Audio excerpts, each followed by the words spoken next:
Continuamos con este curso que ha sido llamado C222 y en mi caso el tema que se me ha asignado es el exponer o el hablar acerca de la misión de la iglesia. Y desde el inicio yo quisiera hacer la distinción entre lo que es la misión de la iglesia y el propósito de la iglesia. Y menciono esto porque creo que a veces nos confundimos en cuanto a cuál es el propósito y cuál es la misión. Para comenzar, cada vez que nosotros pensamos en la palabra misión, debemos recordar que de acuerdo al significado etimológico, la palabra viene del latín, de una palabra latina conocida como mitere, que implica enviar. De forma tal que desde el inicio, cuando hablamos de la misión de la iglesia, estamos entonces dejando ver implícitamente que alguien ha sido enviado o alguien va a ser enviado. Y si hay alguien enviado, pues entonces también hay un enviador. Y ahora entonces podemos comenzar a pensar en uno y en el otro. El enviador obviamente es Dios y específicamente en la persona de su Hijo, Cristo Jesús, que nos dejó una gran tarea, nos dejó una comisión, una gran comisión, como le llamamos, aunque a veces debido a la falta de interés y pasión por la gente en la gran comisión ha sido llamada la gran omisión.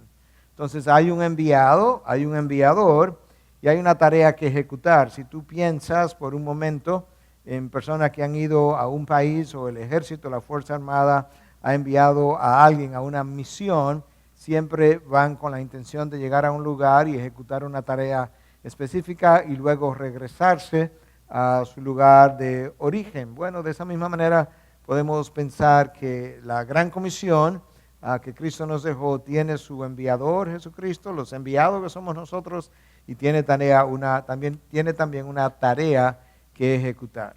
Entonces yo quisiera también ahora al inicio y a manera de introducción hacer la diferenciación entre lo que es el propósito y la misión.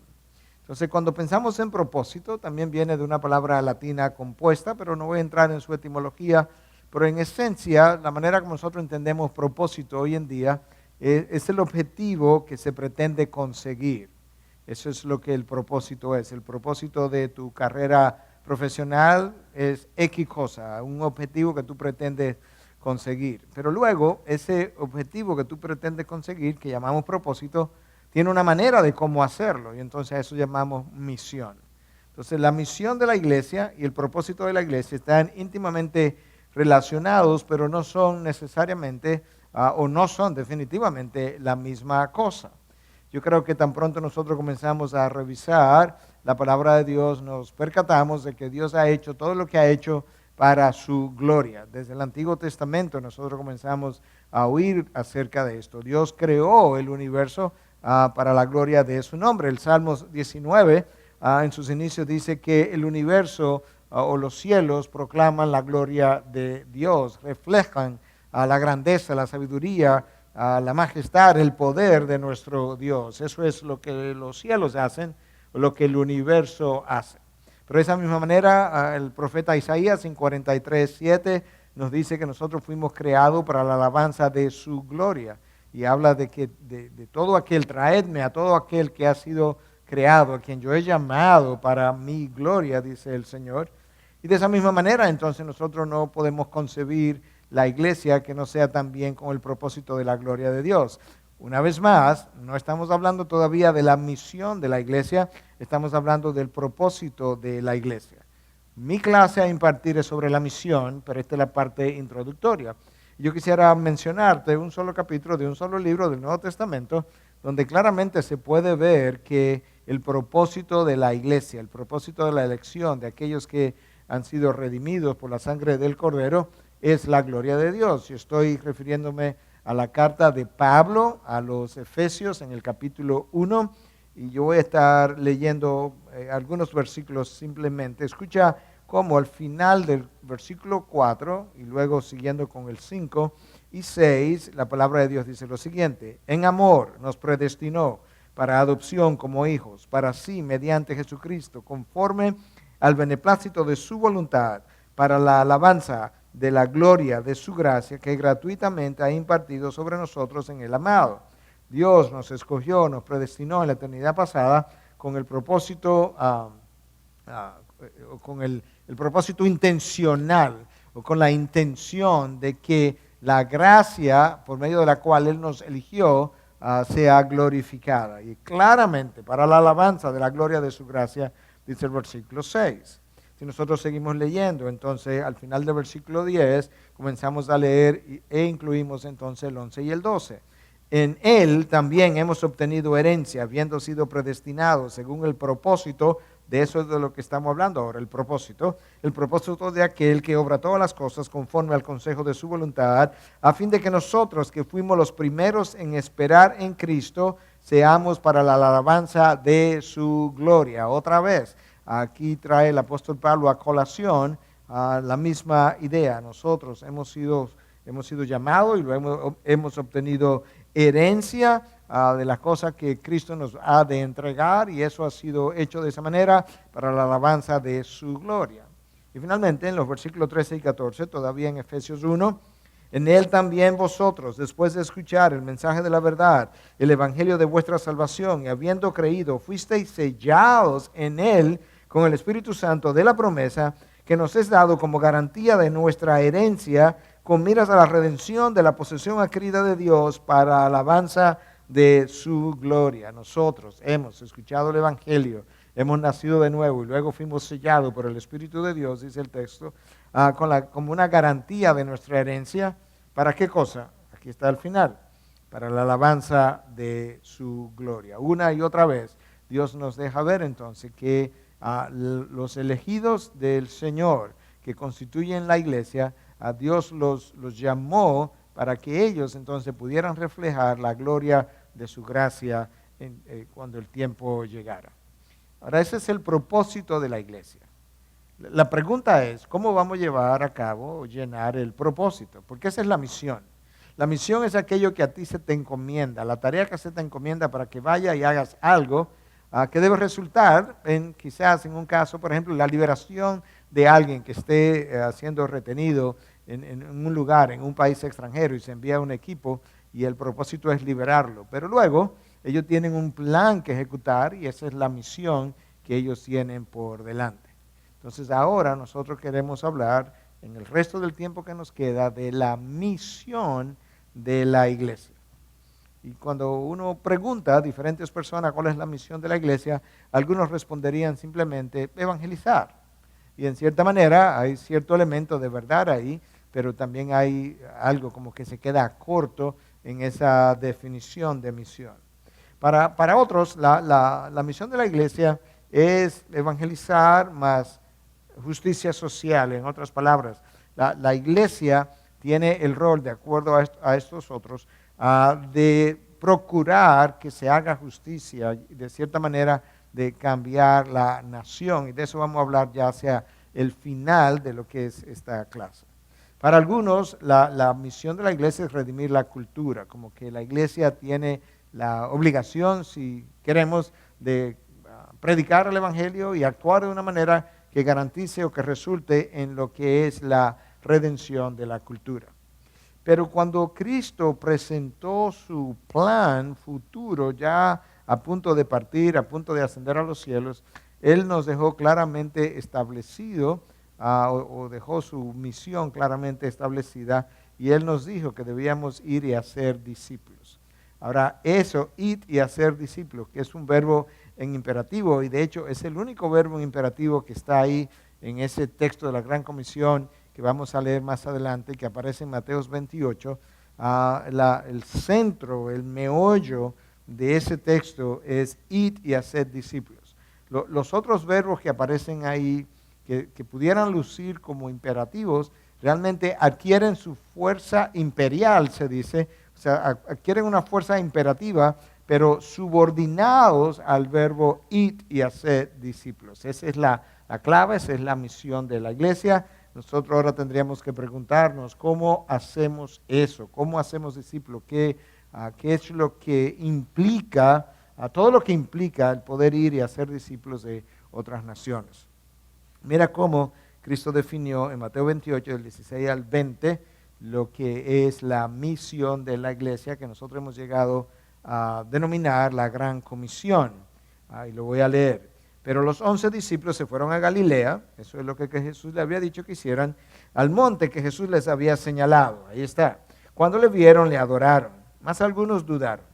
Y acercándose Jesús les habló diciendo, toda autoridad me ha sido dada en el cielo y en la tierra, id pues y haced discípulos. Ese es el imperativo principal de todas las naciones, bautizándolos en el nombre del Padre, del Hijo y del Espíritu Santo, enseñándoles a guardar todo lo que os he mandado, y aquí yo estoy con vosotros todos los días hasta el fin del mundo.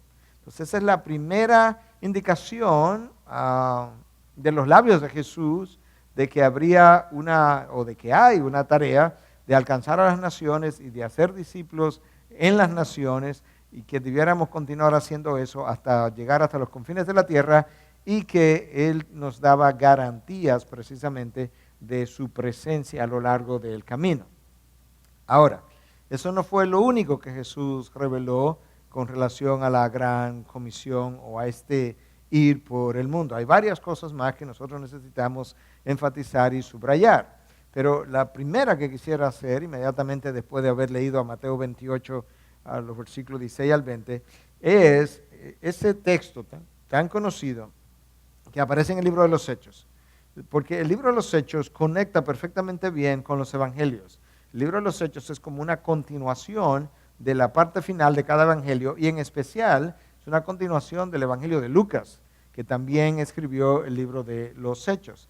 Entonces, Cristo le habla acerca de esta gran comisión, y ahí mismo entonces les dice otras cosas que aparecen en el libro de los Hechos. Y una de esas cosas que Jesús les dijo fue en el versículo 4 de Hechos 1, que permanecieran en Jerusalén, que no salieran de Jerusalén hasta que viniera la promesa del Padre. Y esa promesa del Padre en los evangelios sale a relucir como el Espíritu Santo.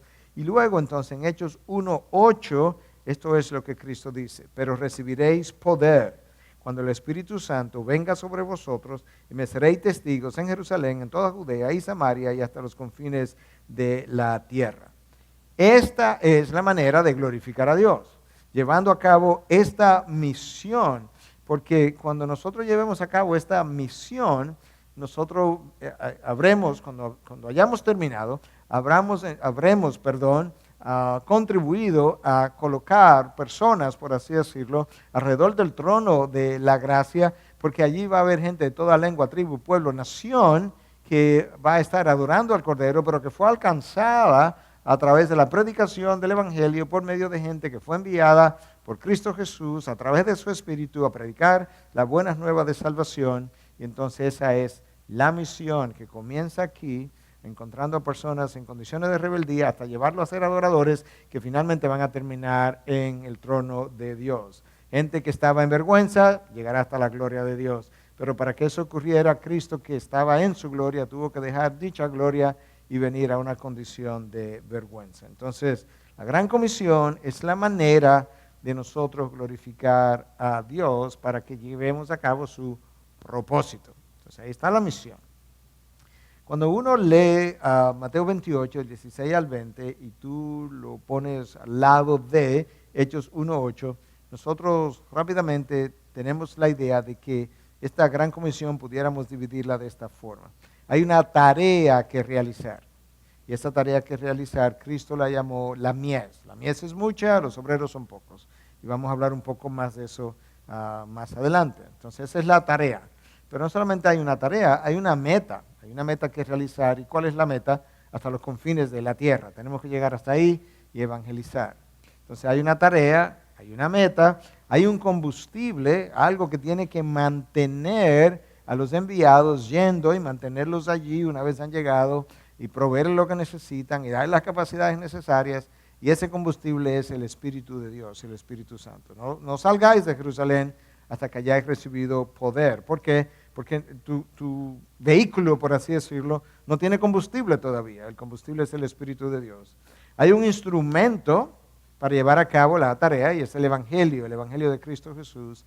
Y finalmente hay un proceso de consolidación que estamos llamando discipulado. De manera que la misión de la iglesia no termina una noche después de un servicio evangelístico donde algunas personas entregan su vida al Señor, sino que el proceso termina cuando dicha persona ha sido convertida en un discípulo de Cristo, que implica mucho más que simplemente haberlos evangelizado. Yo diría que el proceso de discipulado termina después que la persona ha sido evangelizada, y entonces a través de un proceso que puede variar de iglesia a iglesia, la persona comienza a formar la mente de Cristo. Y es la formación de la mente de Cristo en los nuevos alcanzados por el Evangelio, que sería otra manera de decirlo de esta forma, es la formación de la imagen de Cristo, que entonces constituye a esa persona en un verdadero y comprometido discípulo. Y ahí termina entonces la gran comisión para esa persona, por así decirlo. Pero luego nosotros tenemos que extender eso a lo largo de la tierra, y entonces no terminamos hasta que hayamos llegado a los confines de la tierra.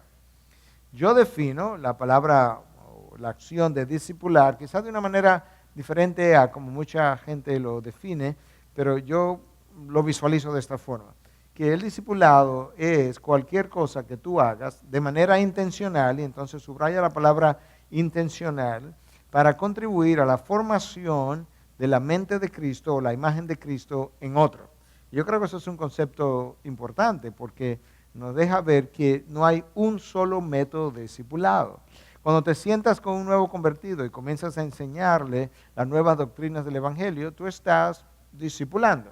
Cuando tú recibes a alguien que es una oveja y necesita recibir consejería de un tipo u otro, tú lo estás discipulando. Por ejemplo, un esposo viene a la consejería, él todavía no sabe cómo ser un esposo cristiano, él se convirtió hace 3 meses y él no sabe cómo ser un esposo cristiano, y tú comienzas a enseñarle cómo hacerlo. Tú lo estás discipulando para que sea un buen discípulo como esposo, y así sucesivamente. De ahí que yo hablo de que discipulado es cualquier cosa que tú hagas de manera intencional, porque a veces hacemos cosas de manera general y no sabemos lo que estamos apuntando. Pero no, si tú estás consciente de a qué es que estás apuntando, y a eso que apunta es la formación de la imagen de Cristo en ese otro, entonces estás discipulando. Entonces la mente de Cristo lleva a la obediencia. ¿Por qué yo me tomé el tiempo de decir todo eso? Es porque en el texto de la Gran Comisión de Mateo 28 se nos dice que debemos enseñarlos a esos discípulos a guardar o a obedecer todo cuanto yo os he enseñado. Y él no puede obedecer eso que Cristo enseñó en primer lugar si él no tiene la mente de Cristo formada en él. Ahora, tenemos que hacernos la pregunta: ¿realmente es o fue la Gran Comisión revelada por primera vez en lo que llamamos el texto de Mateo 28, el texto de la Gran Comisión? Que todos los evangelios, por así decirlo, tienen un texto similar de una u otra manera, pero el más completo, el que más se usa, es el que leímos de Mateo 28, versículo 16 en adelante. Esa fue la primera vez cuando Cristo hizo su anuncio, y tenemos que decir que no, que en realidad de otra forma, menos completa, ya desde el libro del Génesis tú comenzabas a ver visos, pinceladas de que para dónde iba este plan de salvación, que iba a culminar hasta los confines de la tierra. ¿Y por qué decimos eso? Porque Dios llama a Abraham. Y cuando Dios llama a Abraham, Él le dice: vete de tu tierra y de tu parentela. Déjame leerte el texto literalmente de Génesis 12. Y el Señor dijo a Abraham: vete de tu tierra, de entre tus parientes y de la casa de tu padre, a la tierra que yo te mostraré. Haré de ti una nación grande y te bendeciré y engrandeceré tu nombre y serás bendición. Bendeciré a los que te bendigan y al que te maldiga maldeciré. Y escucha ahora: y en ti serán benditas todas las familias de la tierra. Esa frase ahí, y en ti, a la luz del resto de lo que hoy sabemos, tiene la connotación de que en tu simiente, en tu descendiente, que era ningún otro que no fuera Cristo Jesús. En Cristo Jesús, tu descendiente, yo bendeciré todas las familias de la tierra. Bueno, ya ahí nosotros tenemos una idea, aunque no estaba clara, pero tenemos una idea ahora, viendo retrospectivamente. Esa es la Gran Comisión, porque tenemos que ir a todo el mundo y evangelizar hasta los confines de la tierra, y esa es la manera como Dios pretendía, sin que Abraham lo supiera, pretendía bendecir a todas las familias de la tierra. ¿Cómo? Llevando el evangelio hasta todas ellas. Tú ves eso en el libro del Génesis, tú ves eso en algunos de los profetas, solamente voy a dar pincelada de uno, pero Isaías 66, 18 dice, mas yo conozco sus obras y sus pensamientos. Llegará el tiempo de juntar a todas las naciones y lenguas y vendrán y verán mi gloria. Ahí está Isaías, o mejor dicho, ahí está Dios a través del profeta Isaías anunciando desde la antigüedad que llegaría un tiempo donde Él juntaría a todas las naciones y de todas las naciones y lenguas. Suena familiar ese vocabulario al de Apocalipsis cuando dice que había gente de todo pueblo, tribu, lengua, nación, y vendrán, ¿y qué cosa? Y verán mi gloria. Verán mi gloria, me adorarán en mi gloria. Otra vez, el profeta anunciando algo que la gente del Antiguo Testamento no conocía bien. Porque para ellos, la misión de Israel la veían no tanto como vayan y cuenten, vayan y digan, sino como vengan y vean. Vengan y vean esta nación que tiene por Dios al Dios verdadero. Lamentablemente, la nación de Israel no se comportó como una nación sacerdotal. Israel sería como una nación de sacerdotes, no necesariamente que serviría de intermediario entre los hombres y Dios, pero sí como una nación que podría disfrutar de las bendiciones de Dios y obedecían y entonces servir de reflejo a las demás naciones de cómo es una nación que camina con Dios. Lamentablemente ellos no hicieron ese trabajo bien y tuvieron que sufrir las consecuencias del juicio de Dios. Mira ahora el salmista escribiendo en el Salmo 86, versículo 9, todas las naciones que tú has hecho vendrán y adorarán delante de ti, Señor, y glorificarán tu nombre. Otra vez, aquí hay un anuncio temprano, desde la antigüedad, de que todas las naciones que tú has hecho, no algunas, todas, todo pueblo, tribu, lengua, nación, vendrán y adorarán delante de ti, Señor. La única manera como eso puede ocurrir es si las naciones son alcanzadas por el Evangelio y los rebeldes, enemigos de Dios, son convertidos en hijos de Dios y entonces ellos pueden ahora adorar a nuestro Dios. Al final, ya en el último minuto y medio, 2 minutos de esta presentación, yo voy a hablar un poquito sobre eso, porque el texto dice que vendrán y me adorarán y adorarán delante de ti, Señor.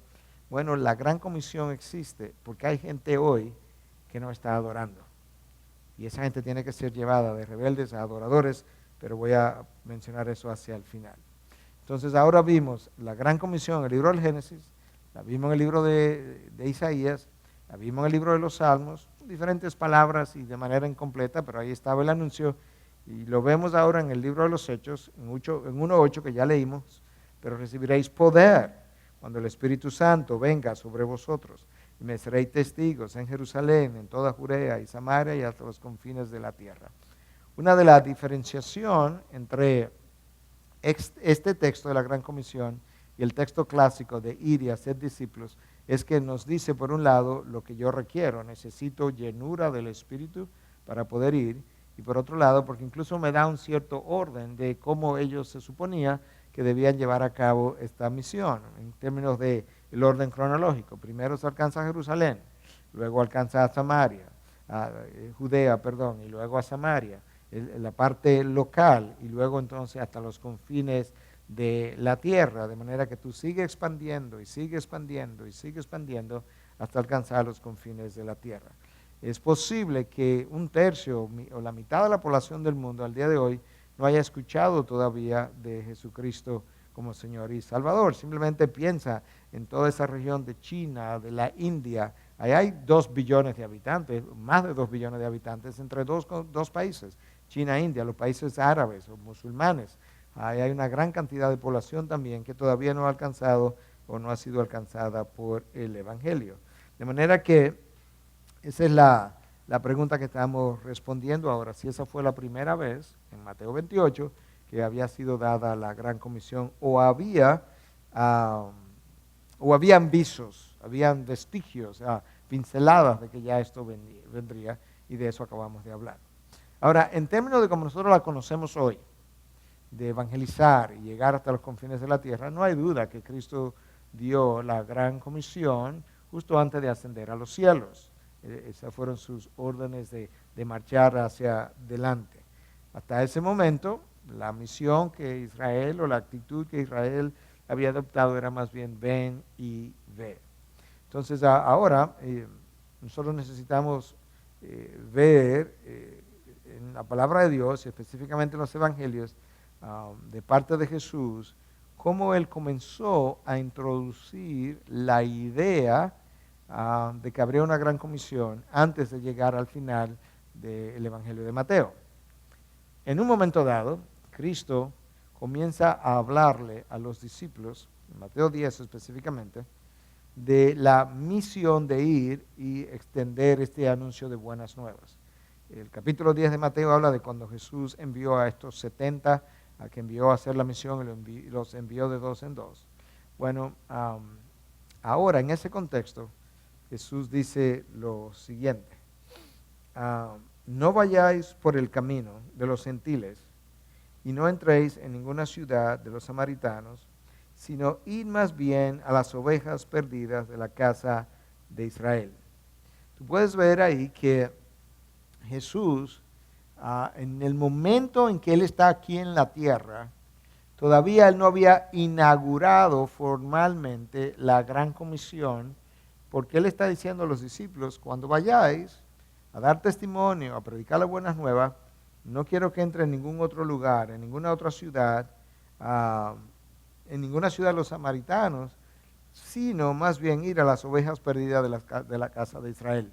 En otras palabras, la misión está aquí contenida.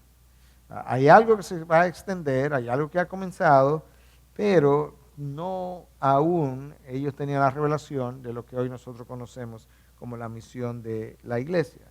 Un poco más adelante, en Mateo 15, versículo 24, Jesús responde a la presión que le están haciendo algunos de que vaya y predique el evangelio a otros lugares. Y Jesús, de una manera muy clara, muy llana, dice: yo no he sido enviado sino a las ovejas perdidas de la casa de Israel. Eso no quiere decir que posteriormente no habría otros que sí serían enviados, pero en cuanto a la misión de Jesús, sus 3 años y medio de enseñanza, de ministerio, tenía una limitación básicamente a las ovejas perdidas de Israel. Y entonces eso nos dice a nosotros que ciertamente ese orden que encontramos posteriormente en Hechos 1:8 es algo que ya se venía viendo. ¿Qué cosa?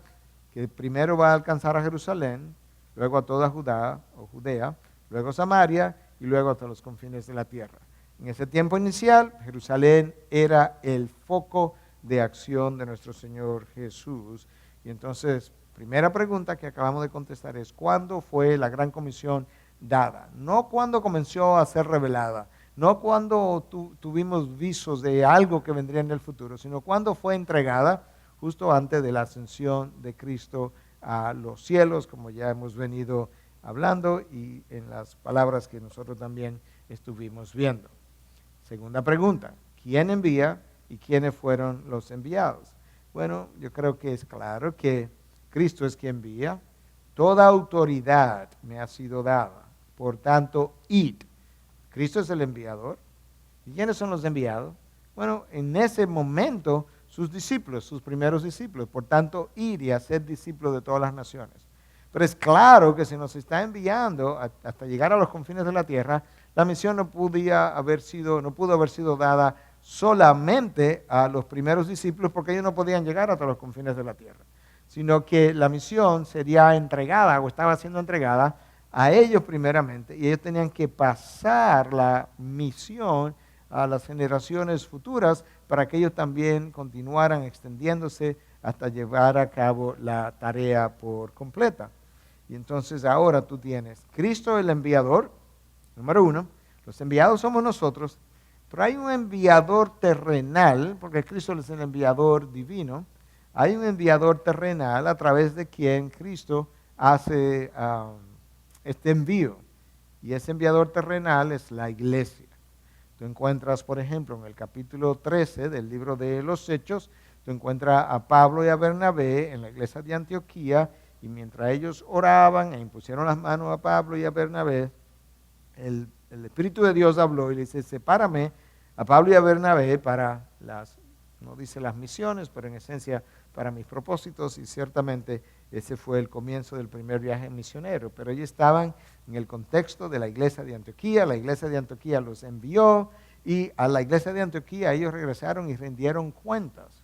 Entonces, el enviador terrenal es la iglesia de Cristo.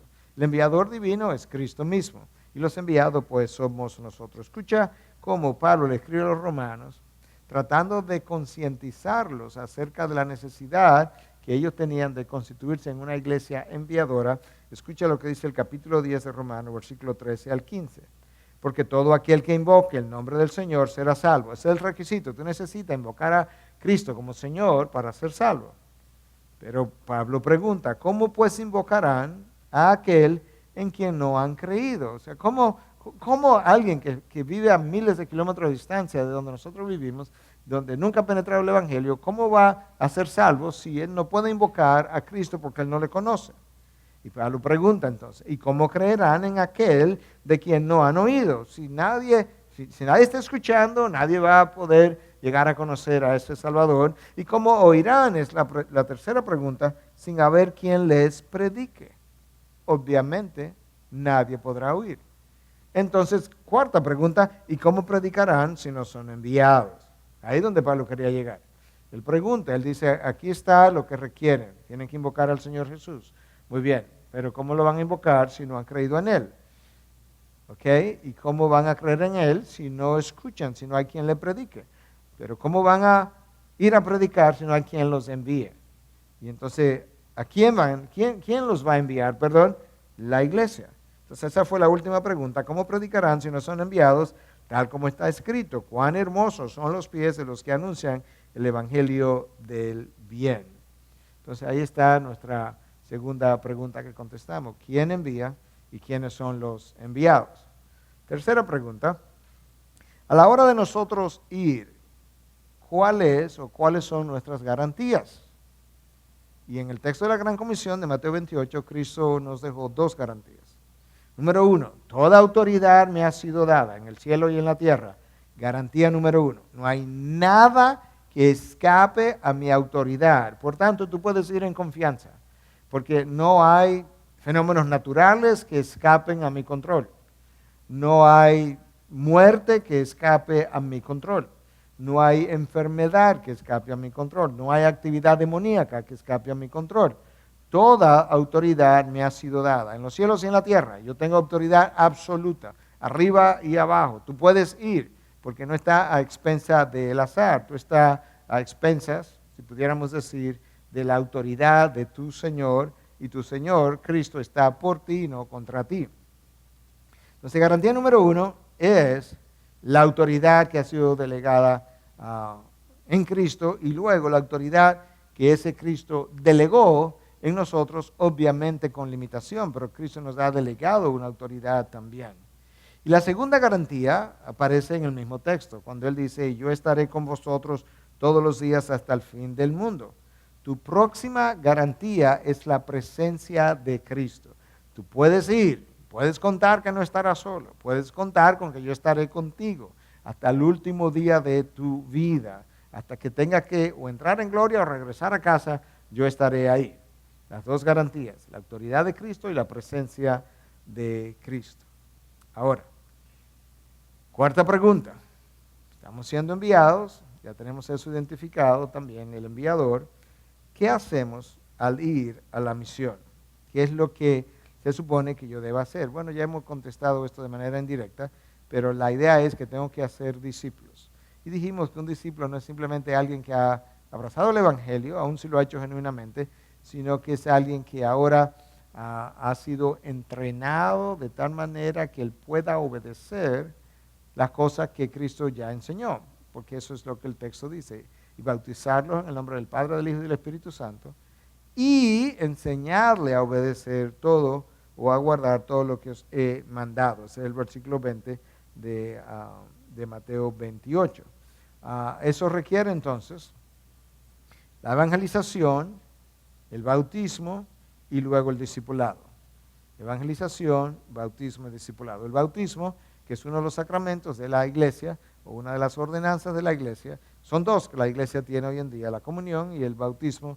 Entonces ese bautismo es el testimonio público de que esta persona verdaderamente ha creído, de que es genuina y que quiere testificar públicamente de que ha dado el paso hacia adelante. Entonces esa es la pregunta que estábamos contestando. ¿Qué es lo que vamos a hacer cuando lleguemos al campo misionero? La próxima pregunta que nosotros necesitamos hacer y contestar en la medida en que hablamos de la misión de la iglesia es cómo nosotros logramos los objetivos de la misión. Una misión tiene un objetivo que cumplir. Entonces el objetivo es hacer discípulos y hacerlo hasta llegar a los confines. ¿Cómo logramos eso? Bueno, créase o no, Cristo nos dejó paso por paso el plan, por así decirlo, de cómo nosotros lograríamos esto. Lo primero que yo quiero decir y luego puntualizar es que donde todo comienza es en este lugar o de esta forma donde Cristo declaró, y aparece narrado en Lucas 10:2, las siguientes palabras. La mies es mucha, pero los obreros son pocos. Ahí está el problema planteado. Cristo trajo el problema sobre el tapete. La mies es la gran comisión. El mundo que resta es mucha, es inmensa.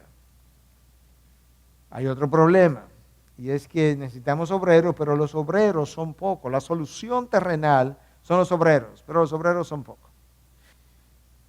La próxima pregunta que necesitamos considerar es cómo logramos los objetivos de la misión.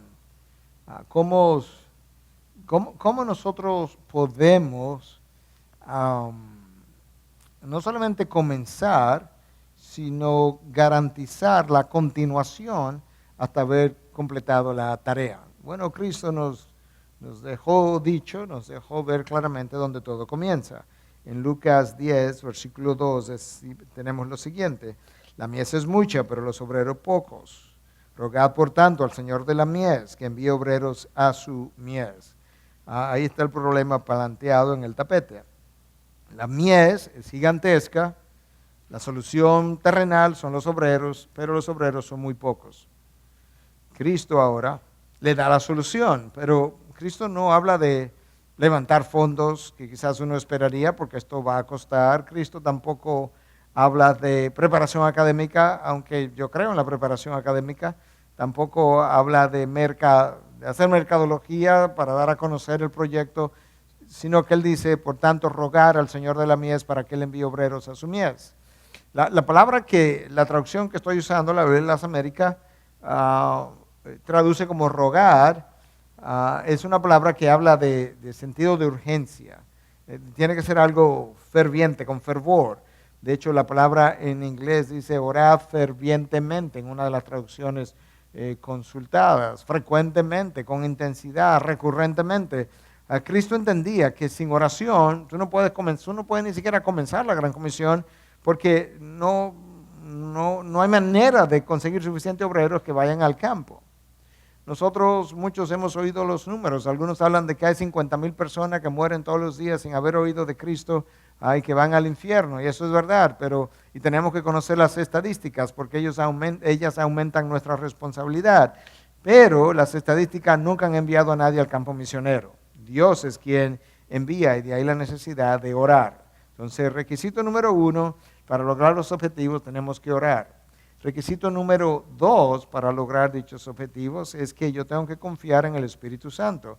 Cristo les dijo claramente en Hechos 1:4 que esperaran hasta que llegara la promesa del Padre, refiriéndose al Espíritu Santo en Hechos 1:8. Entonces les dice, recibiréis poder, y entonces una vez reciban poder me serán mis testigos en Jerusalén, en toda Judea, en Samaria y hasta los confines de la tierra. Requisito número 2 es la venida del Espíritu y por tanto el requerimiento de la llenura del Espíritu, porque sin llenura del Espíritu no habrá pasión por la gran comisión, no habrá pasión por el evangelismo, no habrá denuedo y valor para llevar a cabo y hacer estas cosas. Desde el requisito nosotros predicamos el evangelio.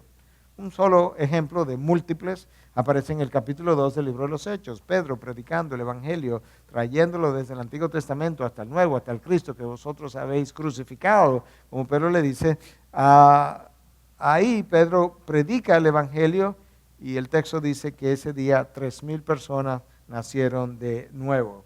Ese es el inicio de la Gran Comisión, solo el inicio. O sea, no es la finalización, pero es un buen comienzo. Comenzar algo con 3,000 nuevos miembros de la iglesia y luego cuando tú llegas al capítulo 4 del libro de los Hechos, nos habla de que habían ahora 5,000 hombres, que si tú cuentas entonces las mujeres y los niños, podríamos llegar a 10,000 personas. Eso es mucha gente que está entrando a la iglesia y avanzando la Gran Comisión. Ahora, presta atención que la persona que predicó es un simple pescador.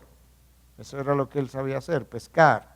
No tenía mucha preparación. Sin embargo, como el Espíritu lo ungió, ese Espíritu ungiendo a Pedro de tal manera que predicó un sermón que fue tan efectivo que nadie más ha podido predicar un sermón semejante, donde en un solo sermón, en una sola ocasión, en un solo día, un solo hombre, 3,000 nuevos creyentes resultaron.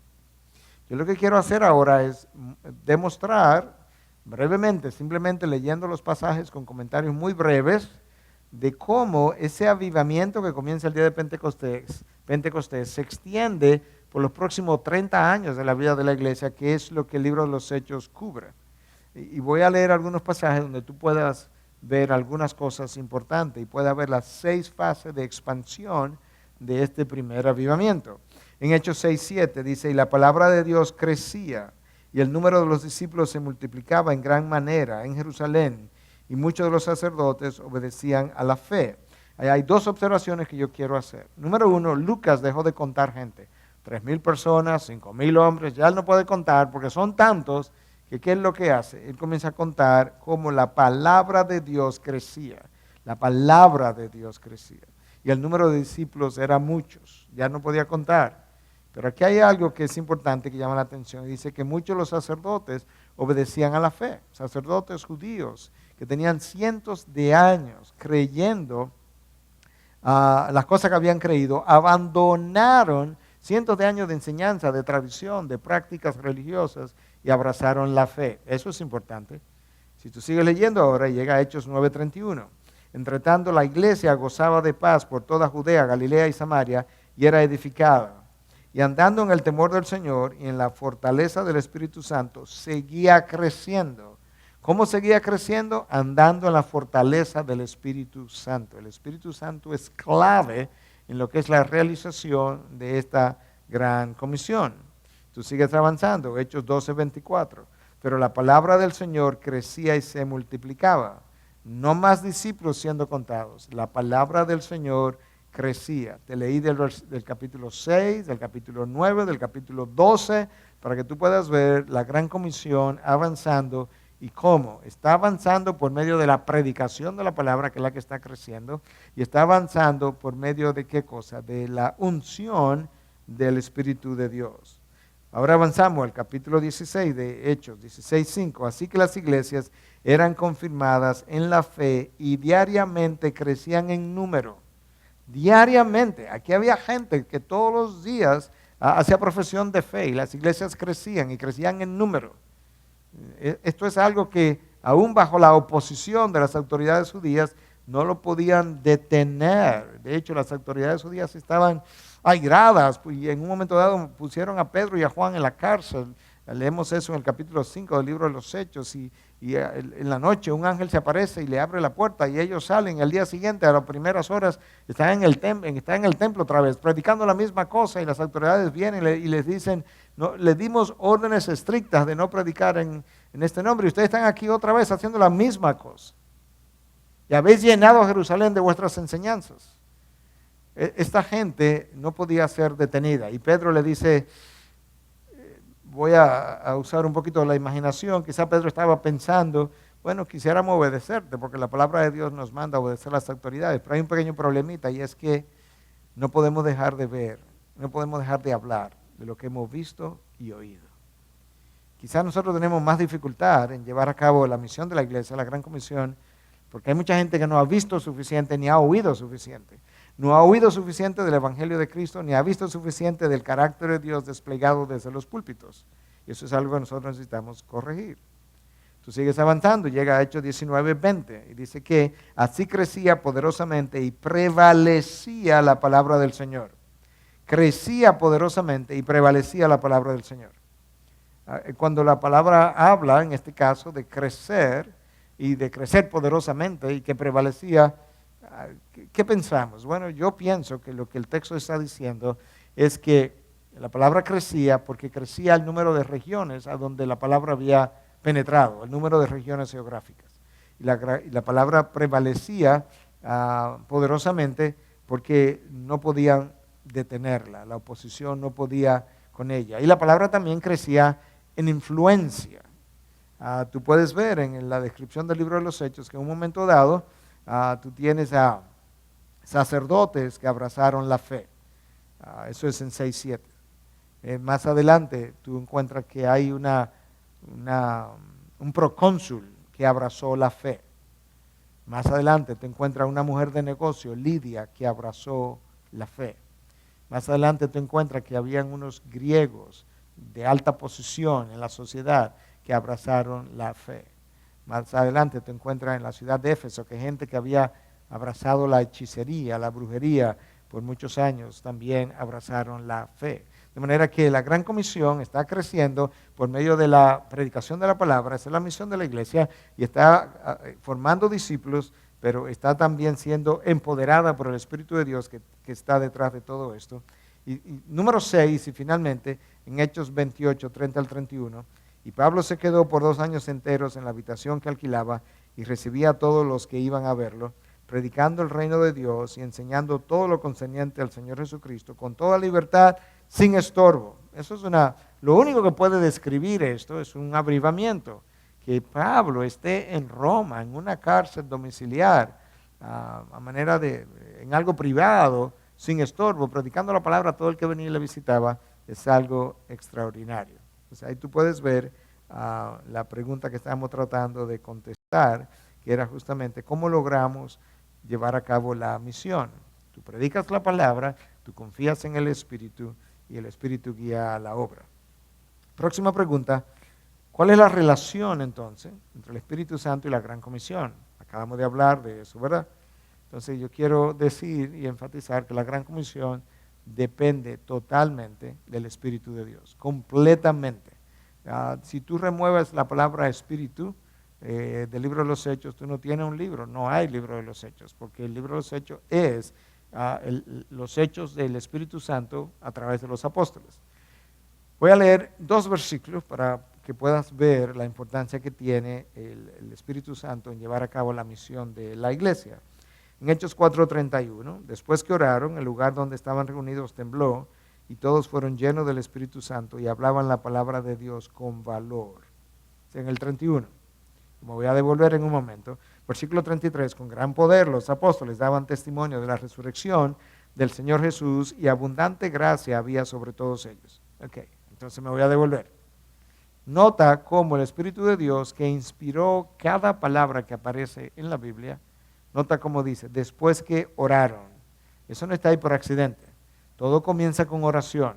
Entonces tú tienes oración, luego de la oración que tú tienes, llenura del Espíritu, y después de la llenura del Espíritu que tú tienes, valor o denuedo para predicar la palabra, pero comienza con oración, llenura, valor o denuedo, y luego ¿qué más tú lees? Que había gran poder. ¿Y qué más leemos entonces? Que había gran gracia para con todos. Pero ¿cuáles fueron los ingredientes de esto? Que hubo oración y luego hubo llenura. Por eso, una y otra vez, yo insisto en que la Gran Comisión depende, y la misión de la iglesia, por tanto, depende totalmente, completamente del ministerio del Espíritu Santo o de la tercera persona de la Trinidad.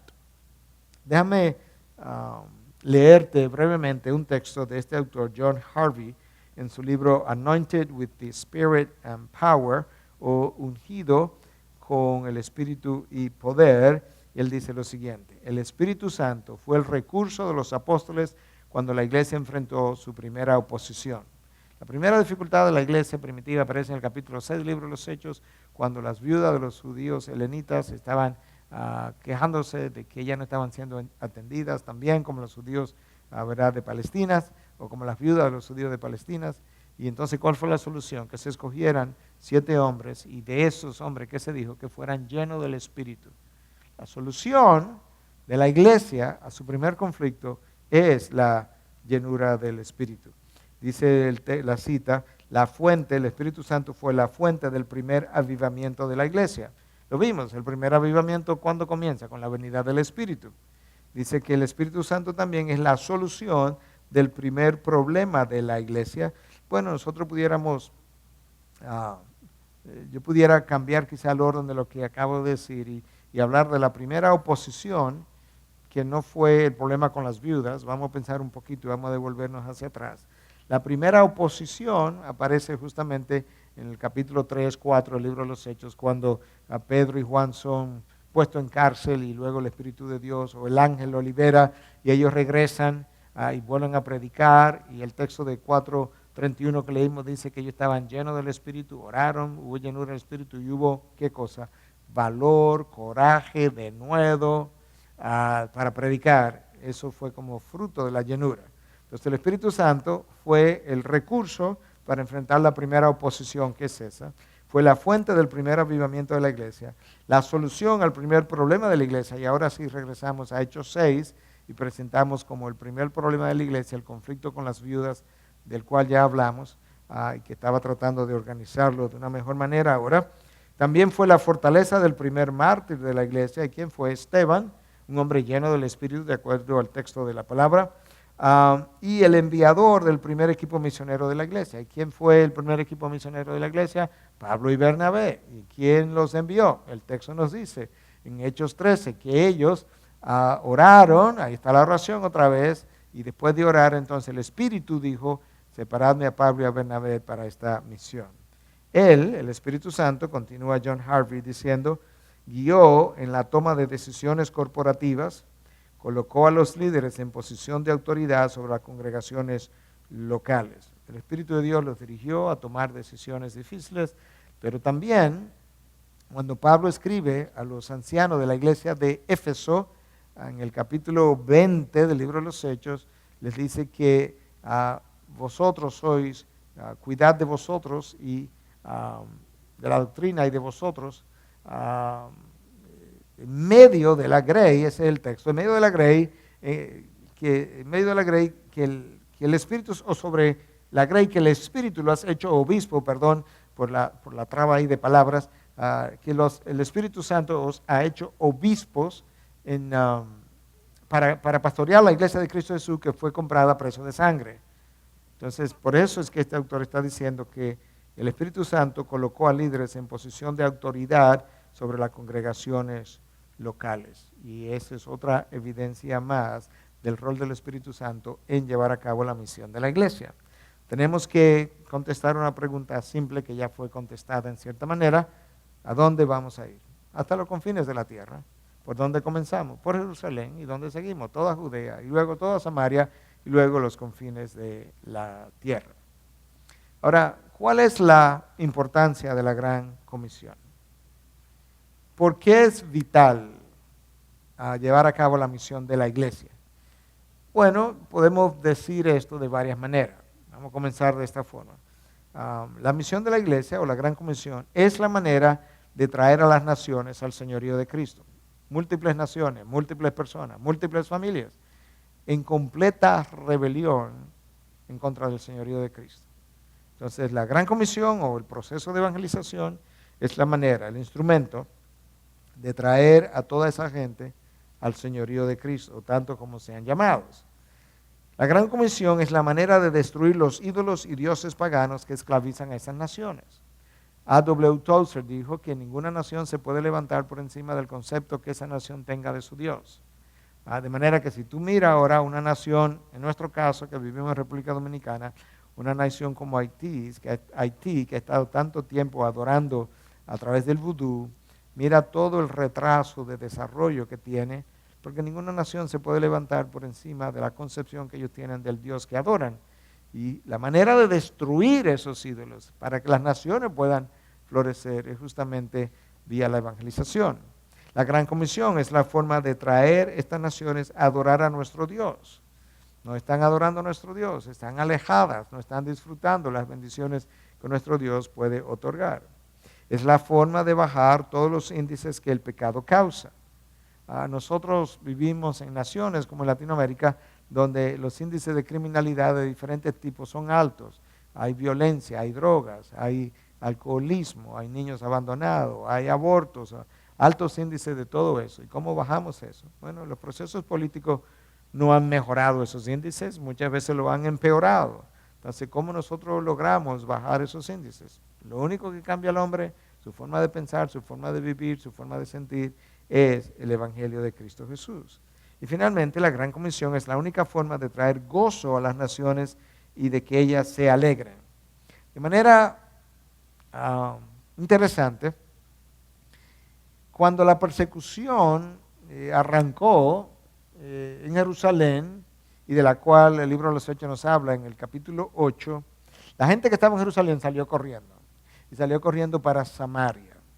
Y entonces donde llegaban, predicaban la palabra. Felipe, un evangelista de la iglesia primitiva, uno de los 7 hombres que fueron escogidos para ayudar a las viudas, va a Samaria y comienza a predicar el evangelio, y todo el mundo estaba escuchando a Felipe. Y nos dice el texto entonces que Samaria se llenó de gozo.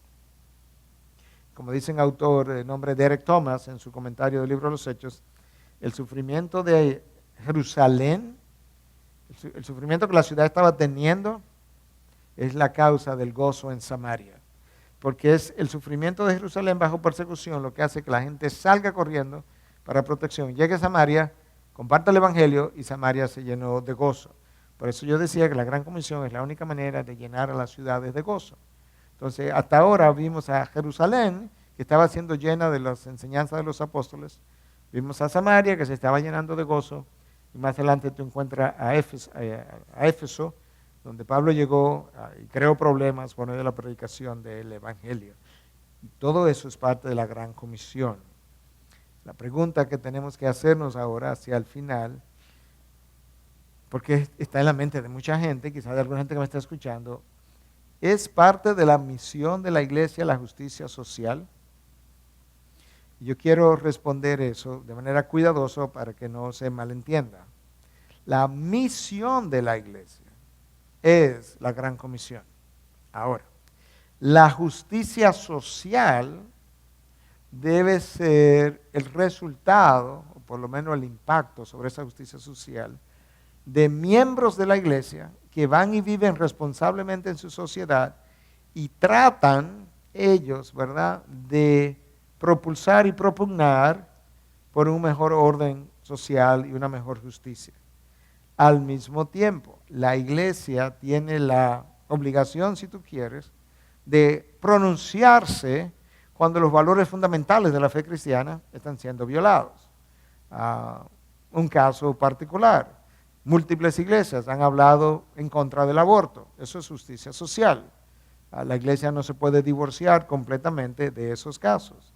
Tú encuentras algo similar en el Antiguo Testamento y luego encuentras algo que nosotros podemos usar también en el Nuevo Testamento para decir que nosotros tenemos una obligación con esos valores. Déjame leerte simplemente de Isaías 58, algunos versículos, comenzando en el versículo 3.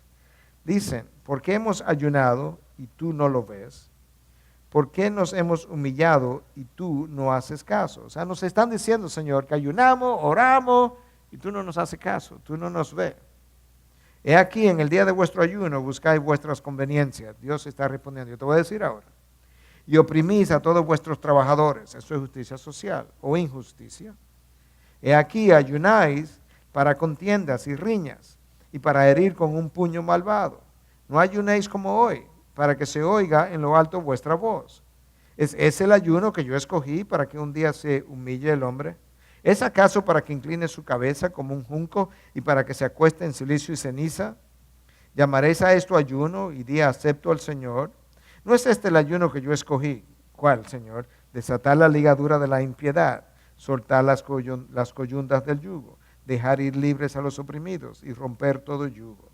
¿No es ese el ayuno? Ahí está la justicia social. Y no es para que partas tu pan con el hambriento y recibas en casa a los pobres sin hogar, y para que cuando veas al desnudo lo cubras y tú te escondas de tu semejante. ¿Es para eso? Entonces tu luz despuntará como la aurora y tu recuperación brotará con rapidez. Delante de ti irá tu justicia y la gloria del Señor será tu retaguardia.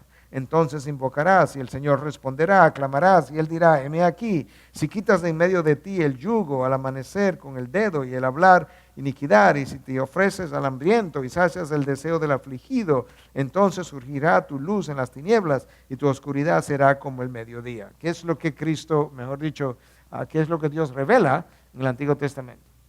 No te estoy oyendo, no estoy haciendo caso a tus oraciones, no estoy haciendo caso a tu ayuno, porque tú vives en rencilla.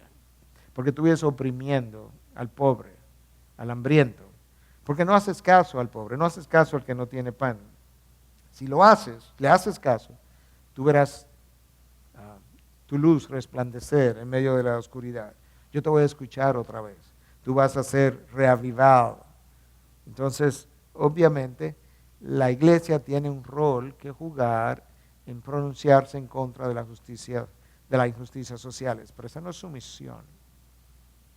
Nota que en el tiempo de Pablo, él está predicando el Evangelio, predicando el Evangelio, y no hace mención de las injusticias sociales, que eran muchas.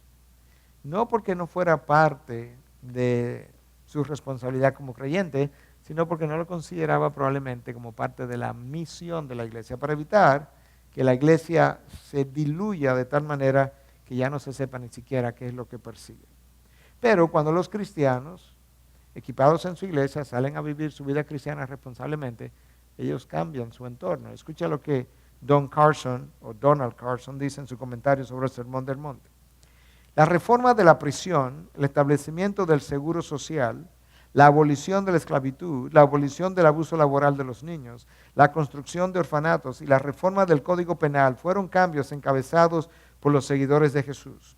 La maldad disminuyó y considero yo, ha sido el patrón de los cristianos profesantes cuando han estado menos preocupados por su prestigio personal que por seguir el estándar del reino. Entonces ahí está Donald Carson diciéndonos, cuando los cristianos han obrado responsablemente y no se han interesado tanto en sus cosas personales, sino que prestaron más bien atención al entorno donde vivían, ellos contribuyeron a abolir la esclavitud, a abolir el trabajo de los niños, a disminuir los índices de abuso de la sociedad y así sucesivamente. Entonces, una vez más, eso es tratando de clarificar el rol de la iglesia en términos de las injusticias sociales. Ahora, la próxima pregunta que debemos hacernos es si la iglesia tiene algún rol que jugar en la política de sus días. Y debemos responder de esta manera. Número uno, el cristiano, para diferenciarlo de la iglesia, debe participar del proceso político de su nación. Porque si todos los cristianos nos vamos a retirar de en medio de la sociedad, ¿a quién le vamos a dejar la sociedad? Eso fue lo que pasó justamente al final del siglo XIX, principio del siglo XX, cuando los fundamentalistas se retiraron de todas las instituciones porque consideraban que estaban muy corrompidas, le dejaron la sociedad para ser dirigida por ¿quiénes? Por aquellos que no tenían valores cristianos. Entonces el cristiano debe participar del proceso político, tiene un gran reto de no contaminarse. De hecho, lamentablemente en América Latina, los cristianos que se han involucrado, que han subido al poder, hasta ahora, que yo sepa, ninguno tuvo éxito, sino que todos terminaron corrompiéndose. Porque decían ser cristianos, pero quizás ni siquiera lo eran. Ahora, la iglesia otra vez tiene que hablar en contra de aquellas cosas que amenazan los valores cristianos. Ahora mismo, la ideología de género, múltiples iglesias han estado pronunciándose. Nosotros mismos hemos ido al Congreso a defender la vida y en contra del aborto, pero yo fui, de hecho, como ciudadano, como médico cristiano, más que como el pastor de la iglesia que presido, porque entiendo que es parte de mi responsabilidad, pero no estoy tratando de inmiscuir la iglesia en esa lucha que pudiera entonces la iglesia confundirse y debilitar su misión. Y finalmente quisiera mencionar un par de textos en la Biblia donde nos habla un poquito acerca de esto. Por ejemplo, en Mateo 14:3 se nos dice que Herodes había prendido a Juan el Bautista, lo había atado y puesto en la cárcel, por causa de Herodías, mujer de su hermano Felipe, porque Juan le decía, no te es lícito tenerla. Y Juan termina decapitado.